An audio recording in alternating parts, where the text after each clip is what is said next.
जी अस्सलाम वालेकुम and welcome to pre market review after long Eid holidays. और अभी भी दिस वीक ओनली दो सेशंस होंगे, थर्सडे और फ्राइडे। और ये दो सेशंस हैं, ये बड़े एक एक्साइटेड आप कह सकते हैं सेशन होंगे। और स्पेशली जो आज का सेशन है वो तो बहुत ज़्यादा एक्साइटेड होगा। Market with gap down expected है खुलेगी। ये जो टैरिफ्स लगे हैं यूएसए के उसकी वजह से अब 5 दिनों के बाद वर्किंग डेज थे, जुमे वाले दिन बंद थी, 4 वर्किंग डेज। मतलब फ्राइडे को ट्रेडिंग नहीं हुई, देन मंडे, ट्यूसडे और वेडनेसडे। तो 4 ट्रेडिंग सेशंस में अभी आज जो मार्केट खुल रही है और जो ब्रेकिंग न्यूज़ है पूरी दुनिया के लिए, वो है जी टैरिफ्स। अमेरिकन टैरिफ जो हैं उसके ऊपर हम बात करते हैं।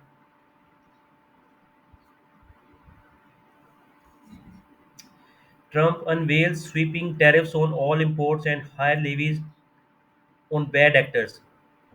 जो बैड एक्टर्स हैं, जो बैड एक्टर्स का मतलब है जो कंट्रीज हैं बैड, उसमें जो अमेरिका का फ्यूचर है US 30, वो तकरीबन 2% उसका इंडेक्स नीचे ट्रेड हो रहा है। और USA 500 3% नीचे ट्रेड हो रहा है। इसी तरह अगर हम दुनिया के इंडेक्सेस की बात करें, उनके जो फ्यूचर्स हैं वो भी सारे के सारे रेड है।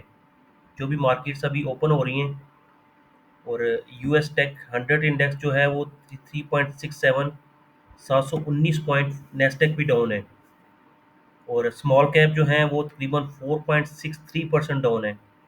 अभी ये आज रात को जो मार्केट्स खुलेंगी यूएसए की, उससे पहले 3-4% is a lot of dip.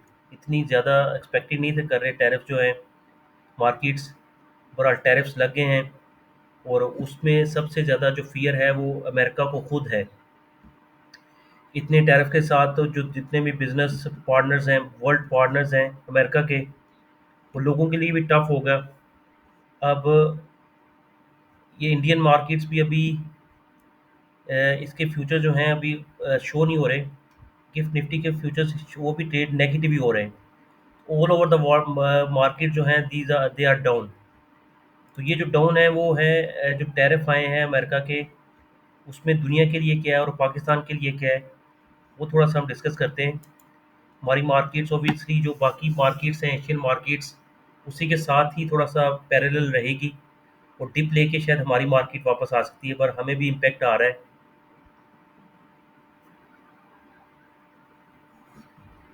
और वो जो इम्पैक्ट है, लेट्स सी के पाकिस्तान के लिए है। पहले जो मेजर प्लेयर्स हैं उनका डिस्कशन कर लेते हैं।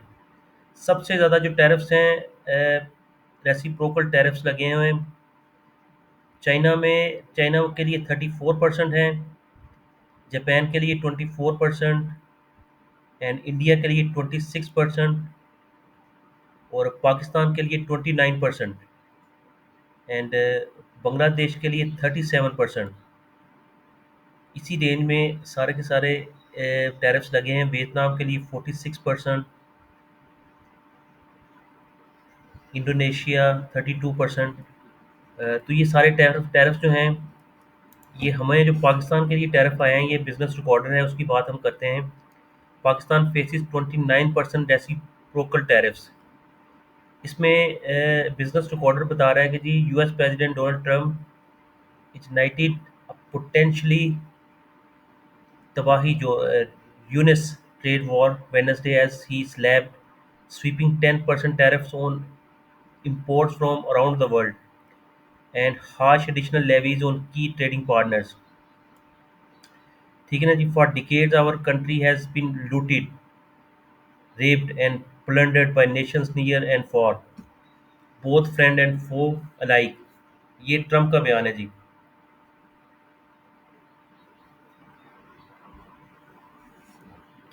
जो वॉल स्ट्रीट थी वो क्लोज हुई थी when Trump made his announcement, but S&P index saw down 1.5% after harvest trading। वो भी हमने आपको करंट सिचुएशन भी बता दी है।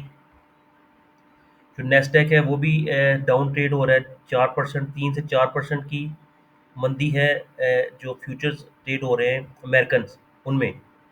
और बाकी भी जो भी एशियन मार्केट्स खुलेंगी वो भी विद प्रेशर खुलेंगी। और पाकिस्तानी जो मार्केट खुलेगी वो प्रेशर में अगर खुलती है तो पाकिस्तान के लिए एक मेरा ख्याल है बाइंग द डिप अपॉर्चुनिटी है।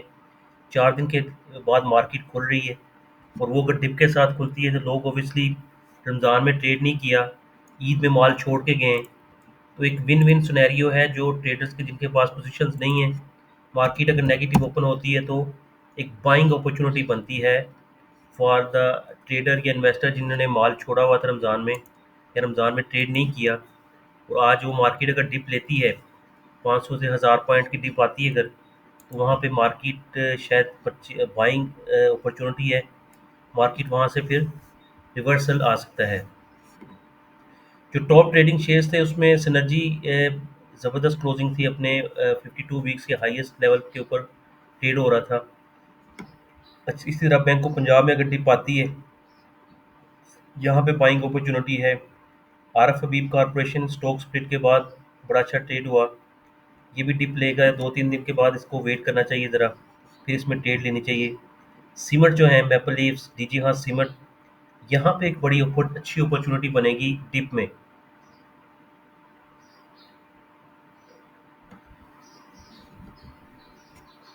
मेरे फेवरेट 3 सेक्टर्स हैं, उसमें cement sector, banking sector and refinery sector. इन 3 सेक्टर्स में आप पोजीशंस ले सकते हैं।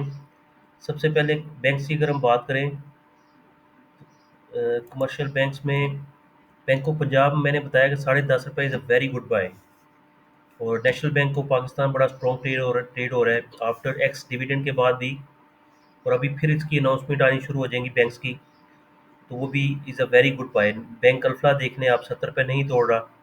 आज की मंदी में लेट्स सी डिप में ये चीज़ें टूटती हैं कि नहीं टूटती, ये भी देखना होगा। बैंक्स में कुछ सेलर आता है कि नहीं आता। अगर आपने 10-20 हज़ार शेयर्स परचेज करने हैं 2-3 रुपये नीचे, तो वो अगर मिल जाते हैं, HBL is the top pick for me. HBL ji 151-150 rupees के ऊपर is a very good buy. ये जो 3-4 स्टॉक्स हैं, इसी तरह BIPL भी 21 रुपये के ऊपर is a very good buy. और मार्केट अगर 1000 पॉइंट्स डिप लेके तो ब्रेक इवन पे क्लोज होती है, क्योंकि पाकिस्तान के ऊपर भी 29% टैरिफ का इम्पैक्ट आ रहा है। ये फेसिस 29%, अब जो 29% टैरिफ्स हैं उसमें तकरीबन $8 बिलियन की एक्सपोर्ट्स है हमारी अमेरिका को। टोटल हमारी एक्सपोर्ट्स हैं तकरीबन 29-30 बिलियन डॉलर्स की, उसमें से 30% जो है वो अमेरिका को हम एक्सपोर्ट्स करते हैं 8 बिलियन। उस 8 बिलियंस के ऊपर ऑब्वियसली टेक्सटाइल सेक्टर जो है, IT सेक्टर जो है, वो आप देखेंगे थोड़े से प्रेशर्स में है। प्रेशर से उन पे के ऊपर सबसे ज़्यादा प्रेशर आएगा, और टेक्सटाइल्स के ऊपर, IT सेक्टर्स के ऊपर। इसी तरह एग्रीकल्चर प्रोडक्ट्स जो हैं वो एक्सपोर्ट्स होती हैं, जैसे राइस है। तो सबसे ज़्यादा जो प्रेशर है वो टेक्सटाइल सेक्टर के ऊपर ही आएगा इस न्यूज़ का, टैरिफ्स का। ओवरऑल इकोनॉमी के ऊपर जो इम्पैक्ट आना है वो ओबियसली फिर इकोनॉमी की वजह से मार्केट थोड़ा सा डिप लेगी, कि वहाँ पे कितना हिट होता है, हमारी प्रोडक्ट कितनी कॉम्पिटिटिव रहती हैं। क्योंकि जो हम एक्सपेक्ट कर रहे थे, ये थोड़ा सा हमें एज जो है कि एज ये है कि ये जो टैरिफ्स लगे हैं बांग्लादेश को, वो पाकिस्तान का रेसिप्रोकल 29% आ रहा है, बांग्लादेश का 37% है, which is good for us. इसी तरह श्रीलंका के ऊपर 44% लगा है, तो इंडिया के ऊपर 26% है। इंडिया भी हमसे बेहतर है, फिर हमें 29% लगा है, और बांग्लादेश को 37% और श्रीलंका को 44% है। इसी तरह वियतनाम के ऊपर भी जो टैक्स ज़्यादा लगे हैं, तो ये थोड़ा सा इंडिया भी बेनिफिशरी है शायद, और हम भी बेनिफिशरी हैं, क्योंकि as compared to other countries थोड़ा सा यहाँ पे एज है। तो लेट्स सी के बाइंग द डिप एक एनवायरनमेंट बनेगा। मार्केट अगर गैप डाउन ओपन होती है with all the global markets, तो ये एक आपके लिए बाइंग अपॉर्चुनिटी है। हम डिस्कस कर रहे थे बैंक्स का, बैंक्स में मैंने आपको बता दिया। और सीमेंट में हम देखेंगे तो सीमेंट जो सेक्टर है उसमें फौजी सीमेंट बड़ा अच्छा ट्रेड है। ये 3 जो स्टॉक्स हैं, फौजी सीमेंट, मैपल लीफ और डीजी खान सीमेंट, इन्हीं में रहना चाहिए। और अगर किसी को लॉन्ग टर्म चाहिए तो DCL में भी एक अपनी पोजीशन ले सकता है। और इन 3 स्टॉक्स में डिप आती है, डीजी में, मैपल लीफ में, ये फौजी सीमेंट में, ये बड़ी अच्छी बाइंग है। इसी तरह रिफाइनरीज का अगर हम देखते हैं, तो रिफाइनरीज का मैंने सिनर्जी का जैसे आपको बताया है। बाकी जो सेक्टर है पाकिस्तान रिफाइनरी लिमिटेड, ये भी 36 रुपये के ऊपर इज़ अ गुड बाय। अगर 36 रुपये तक डिप आती है, और नेशनल रिफाइनरी जो है वो अभी इसके रिजल्ट्स जो हैं दिस टाइम अराउंड एक बेस इफेक्ट जो है ना नेगेटिविटी का, वो इसके लिए पॉजिटिव है।